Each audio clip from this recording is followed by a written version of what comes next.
Isang mapagpalang araw sa lahat, lalong-lalo na sa inyo, Dr. Dennis Bilocura. Ako nga pala si Binibining Michelin Acab at ngayong araw ako ay magpapakitang turo gamit ang teacher-made na instructional materials. Magandang araw, class! Ngayong araw ay panibagong paksa na naman ang ating tatalakayin at bagong aral na naman ang inyong matututunan. Handa na ba kayong matuto? Kung ganun ay magsimula na tayo. Class, mayroon ditong mga hagdan. Banyel, kapag nakakita ka ng hagdan, ano ang pumapasok sa iyong isipan? Maaari ito may kinalaman sa mga hakbang o proseso. Kaya ngayon, class, ay gagamitin natin ang ating hagdan upang talakayin ang ating paksang proseso ng pagkatuto. Ngunit bago ang lahat ay narito ang mga layunin na dapat niyang makamit pagkatapos ng ating talakayan. Basahin ng sabay-sabay pagbilang ko ng 3. 1, 2, 3, simulan. Yan, maraming salamat. Class, may mga pagkakataon ba na nais niyong matuto kaagad? Na, kumbaga, yung isang tingin niyo pa lang sa isang bagay, ay natutunan niyo na ito. O isang tingin niyo pa lang sa isang gawain, ay nakukuha niyo na ito. May mga pagkakataon bang ganyan?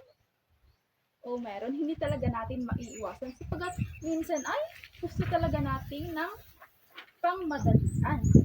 Ngunit, hindi yan maaari sapagkat ang pagkatuto ay mayroon itong sinusunod na proseso. Katulad na lamang ng pagtatanim ng halaman. Ang halaman ay hindi ito kaagad magkakaroon ng bulaklak sapagkat dadaan na ito sa mga proseso hanggang ito ay lumaki at mamulaklak at magkaroon ng bunga. Ngayon, class, ay ating tatalakayin kung ano nga ba ang mga proseso ng pagkatuto. Ngunit bago ang lahat ay nais ko munang malaman kung paano ba kayo matuto. So, Rosa, maaari ka bang makapagbahagi ng iyong karanasan kung paano ka matuto? Mahusay! Maraming salamat sa iyong pagbabahagi. Ngayon, class, upang lubos niyong maunawaan ang proseso ng pagkatuto ay isa-isahin natin ang bawat hakbang nito.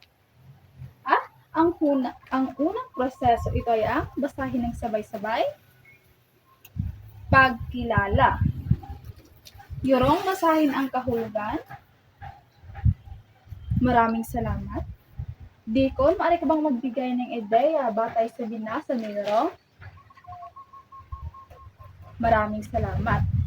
Sa unang hakbang, class, ay ito ang pagkilala kung saan ay dito nakikilala pa lang ng isang mag-aaral ang isang aralin.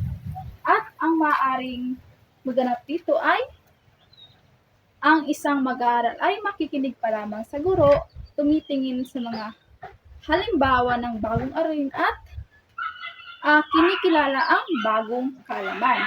At magbibigay ako sa inyo ng isang senaryo bilang halimbawa. Basahin ng sabay-sabay. So, halimbawa dito, class, si Ana ay sa pagkilala ay ipinapakilala pa lang ng guro sa kanya ang topiko o ang bagong paksa nila na pangalan. At ano naman kaya ang susunod na hakbang? Ito ay ang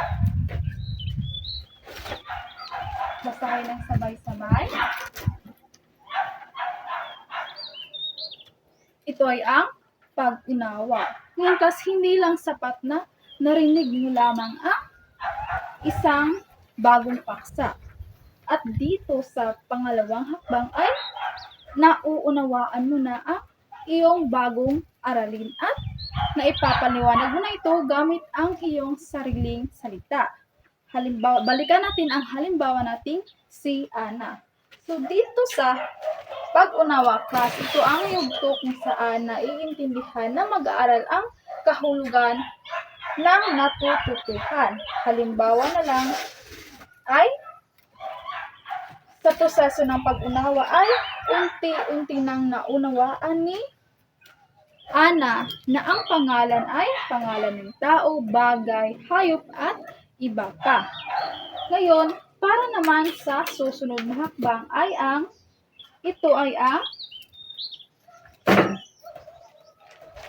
basahin mo bundaw, pagsasanay. Basahin ang kahulugan doon ha. Ayan, magbigay ng ideya, Kalumar. Maraming salamat.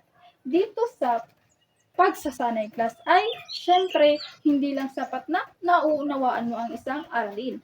Dapat ay pinapractice mo ito o ikaw ay nagsasanay nang sa gayon ay mas mapalalim pa ang iyong nauunawaan o natutuhan.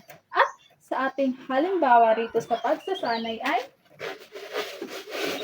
dito ay nagpractice na si Ana sa pagtukoy ng pangalan sa pangungusap mula sa kanyang pagkilala hanggang naunawaan na niya ito at sa pangatlong hakbang o proseso ay nagpa-practice na siya sa pagtukoy ng pangalan. At ano naman kaya ang huling hakbang upang siya ay lubos na matuto?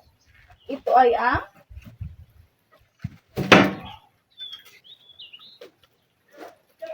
paglalapat.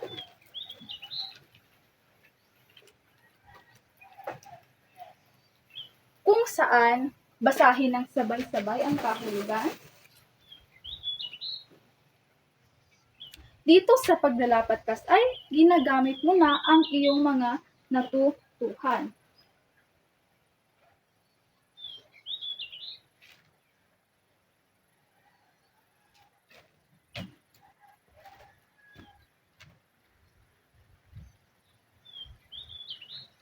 Dito sa paglalapat class ay ginagamit mo na ang inyong bagong natutuhan sa tunay na sitwasyon o konteksto. At halimbawa na lang, sa senaryo ni Ana ay, dito sa paglalapat ay, sa huli, nakakagawa na si Ana ng sari-saring pangungusap gamit ang ang tamang pangalan. Dito ay na-apply niya ang kanyang mga natutunan, ang kanyang nakilalang aralin. Pagkatapos niya itong kilalanin ay naunawaan niya ito at hindi lang sapat ang pag-unawa kundi siya ay nagsasanay upang mas mapalalim ang kanyang natutunan hanggang nagawa na niya ito at sa huli nakakagawa na siya ng isang pangungusap gamit ang tamang pangalan. At yun ang proseso ng kanyang pagkatuto. Ano nga ulit ang unang proseso? Ito ay ang pagkilala. Pangalawa ay ang pag-unawa. Ang pangatlo, ito ay ang pagsasanay at hanggang ang huling proseso ng pagkatuto ay ang paglalapat. Nauunawaan lang ba? Kung ganun, may mga katanungan pa ba? Kung wala na ay dito nagtatapos ang ating talakayan. Maraming salamat.